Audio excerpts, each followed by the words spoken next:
What is up, you guys? I'm Charmx, and today I'm going to be reacting to Film Theory, Disney Moana's secret identity revealed by the film theorist. Now, I don't know what to expect. You're saying that, what, is this based off of a true story or something? I don't know, so I'm intrigued. But with that being said, the original link's in the description. Make sure you go subscribe to the film theorist. Without any further ado, let's begin. In Disney's Moana, we see former wrestler Dwayne "The Rock" Johnson play Maui, a powerful Polynesian demigod. Side note, The Rock has a really good singing voice. What can I say except you're welcome? That makes sense. But who knew he could sing? Well, old school wrestling fans, that's who. Bright light city, gonna set my soul on fire. So viva Rock Vegas! Viva Rock Vegas, indeed. From that to highest earning actor in the world? Oh man, you have come a long way, Dwayne. Is he really the highest earning actor in the world? Like, that's crazy, that's crazy. I can't, like, I like The Rock. I like his personality, but as far as taking him serious, I can't. He's like Nicolas Cage, basically. Nicolas Cage makes a lot of money. I think Nicolas Cage has his own private island, but he stars in, like, the worst movies that are all, like, pretty bad, but I like him because, I don't know, just the way he is. And I guess that's the same with The Rock, where I like The Rock, but at the same time, anything The Rock's in, I can't take it serious.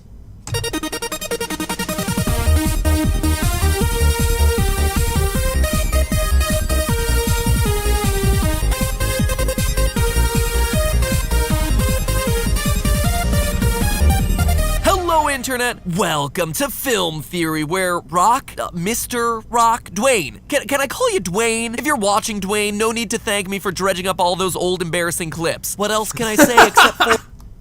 Why is the finger, like, caressing his face? You're welcome. Segue to Moana, the new Disney classic that needs no introduction. There's a lot to love with Moana, from the gorgeous visuals to songs written by the guy who made musicals cool again, Lin-Manuel Miranda, to a chicken obviously named after the guy reminding us that this is library. Hey!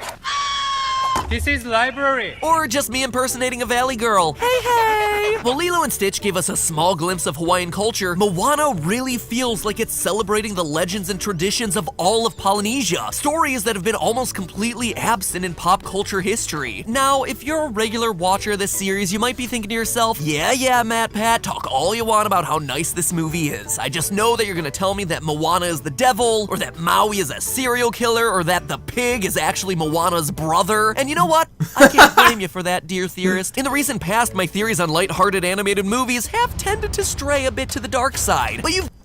No kidding. Judged me too quickly, because for today's Moana theory, I turned over a new leaf. I tried something different, and I focused on something positive. And after looking at all the fantastical elements of Moana, as well as some Polynesian mythology, my theory ended up being Moana is dead.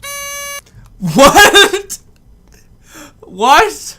Why do you gotta do this to us, Matt Pat? Why do you gotta do this? Oh, I'm like the living embodiment of Dark Kermit. But seriously, there are some weird happenings going on in Moana's little boating adventure that need an explanation. The first and biggest red flag that set off my theorist sense was that she's able to follow Maui into Lalotai, the realm of monsters. I mean, at the very least, this extended fall into the water should kill her. The surface tension of water makes landing on it from a very high place like landing on concrete. And the movie even makes multiple jokes about how long the fall is and the fact that she should be dead after it. Well, she's dead. Sure, all this is fine for Maui because he's a demigod, but it just seemed like something that a human shouldn't be able to do, so Well, he has a point. I'll give that to you, Matt. But why do you gotta ruin every movie you get your hands on? Is this like Matt Pat's secret obsession, ruining things for kids?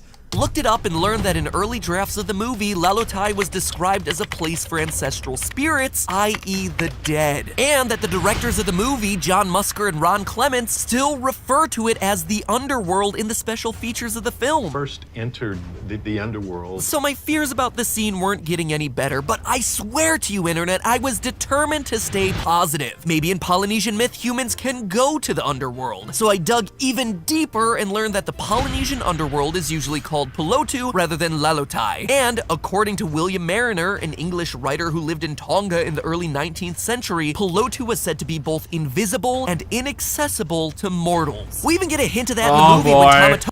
Oh boy.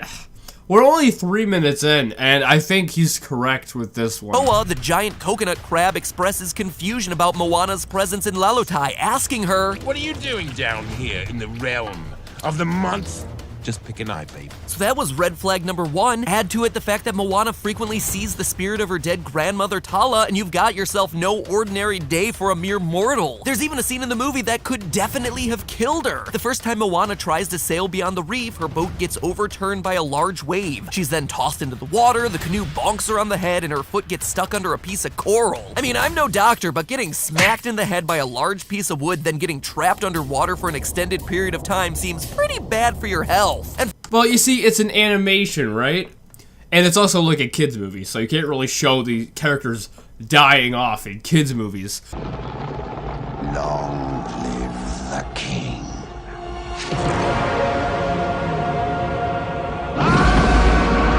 But it's an animation, and in any animation, for the most part, physics and logic don't really play that big of a role in them. from that point forward, Moana seems like she's impervious to harm. Look, I'm not even having to dig into genetics or weird scientific connections. This one is outright handed to me. Kind of. You see, on the surface, the idea of Moana being dead is interesting and would make for a great clickbait thumbnail. But if we look again, the evidence doesn't hold up. For instance, if Wait, so she's not?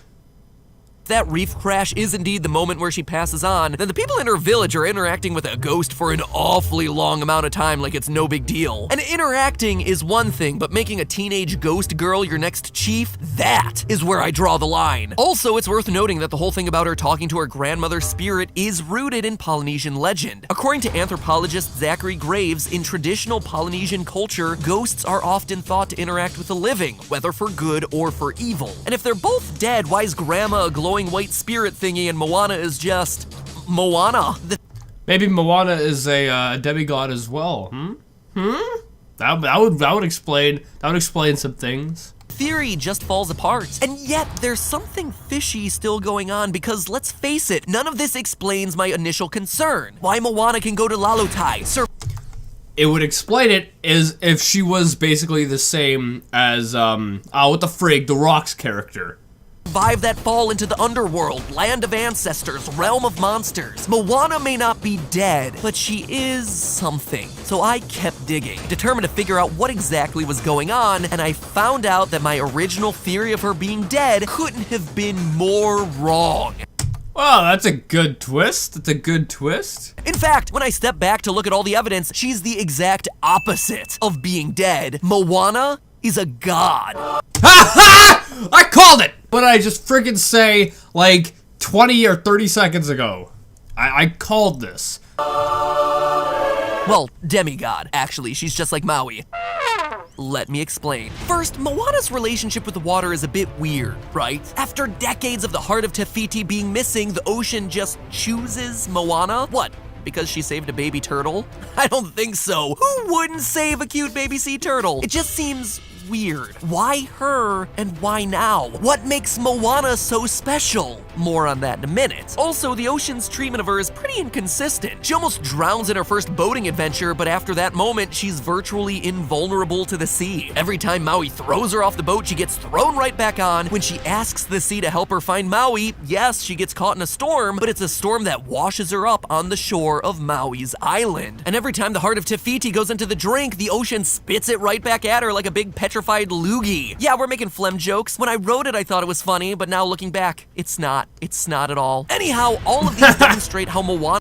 Well done with that pun. Well done. And the sea are BFFs, but the one moment that's really striking is at the very end of the movie when, spoiler alert, Moana orders the ocean to move, fish, get out the way, so that she can confront Te Kā and the water parts right in front of her to clear a path on the ocean floor. Now, obviously, this is very reminiscent of the iconic scene in the Bible where Moses parts the Red Sea with the divine power of God on his side. And if this was what the movie was referencing, it would hurt my case for Moana being a demigod since Moses is immortal. But remember, we're talking about Polynesian beliefs. Drawing a parallel to a Bible verse here doesn't make a whole lot of sense. What would really help me out, though, is if there were some sort of similar story from Polynesian mythology. And wouldn't you know it, I've got one. One Hawaiian legend tells of Kane Apua, who's described as a god with a human form, who was able to cause water to flow from rocks and make a safe passage across the sea. Now, Maui certainly doesn't have that kind of power. If he did, he could have escaped from his island long before his 1,000-year exile was up. So it seems likely that the one calling the shots here is Moana herself. The second thing that points to Moana being more than human is simply her name. The name Moana means ocean or deep sea in a few of the Pacific languages, from Maori to Hawaiian. And while the sea could have chosen Moana because it's like, hey girl, we got the same name, so I'm gonna send you on a quest, it's much more likely that Disney's continuing the Polynesian pattern of having deities whose names are the things that they're gods of. For example, Te Fiti is the Maori god of wind and storms. Translated, the name Tafiri means wind. Pele is a Polynesian god of Yeah, that would make sense. It would make sense. And, yeah, I think the film theorist is correct on this one. I think he is. However, I called that she was a demigod. I called it. fire, whose name means volcano, and Rangi is a god of the sky, whose name means, say it with me now, Skittles. Sorry, I was just making sure you're paying attention. Of course, it means sky. Now, maybe the writers of Moana simply aren't very creative and arbitrarily chose a name that means water, but does that sound like Disney? Or is it more likely that the creators of this movie, who literally formed a full oceanic trust of advisors to make sure they honored the culture their movie was portraying, chose the kind of name that would be given to a demigod of the sea? Still, all this leaves us with one problem. Demigods don't just come out of nowhere. Either they're born to divine parents or else they're somehow created, like Maui when his parents— Why was IKEA? Why was IKEA right there? Well, I guess you gotta build everything you buy from them. tossed him into the sea, and he presumably died, so maybe that means Moana died. No! Stop it! Turned away from that road and I am not looking back! Part 3 of the evidence that Moana isn't mortal, and prepare to have your mind blown, is about her lineage. Now, both of Moana's parents, Tui and Sina, appear to be mortals, but that's not quite the end of the story. For starters, grandmother Tala, with whom Moana has a particularly close relationship, might not be mortal herself. Tala is the name of the goddess of the stars in Tagalog myth, and oh, would you look at that, she just so happens to use the stars to demonstrate to Moana how she can find Maui. Now, obviously that— Oh, okay. All right, so you got some more evidence. You got some more evidence to back up your claim. I think you're correct, though. I mean, I think you probably end it here. that's incidental, but get ready, cause here's the doozy. Moana's mother's name is Sina. John Cena! Completely unrelated. Sina happens to be the name of a famous maiden from Polynesian mythology. This maiden was loved by an eel, but Sina the maiden was like, ew, gross, eel love, and reported the problem to her husband, who then killed the eel and buried its carcass. From that dead eel sprang the coconut tree, and thus coconuts came into the world. Does that sound like a familiar story? It should, because it's a story that Maui sings about in the song You're Welcome. I killed an eel, I buried its guts, sprouted a tree, now you got coconuts. Oh yeah, did I mention that Sina's husband in that legend is named Maui? And not just some dude named Maui, but the trickster demigod. Tui, you are not the father! Remember that Moana's quote-unquote father, the chief, is the one who forbids her to sail beyond the reef. But when her mother discovers that she's going to sail off secretly into the night, she says nothing. She actually helps Moana pack her things and sends her on her way. That always felt like such a weird moment to me, but it makes a whole lot more sense when her mother sees this dangerous voyage as inevitable. Moana as a demigod being compelled to go out and accomplish greater things, and along the way, find her real father. A father whose immortal blood is the key to her own powers over the ocean. That's right, Moana is the daughter of Maui. Are you kidding me? Now that took a turn. That took a turn. However, I mean, 10 seconds before he actually said it, I did kind of see it coming.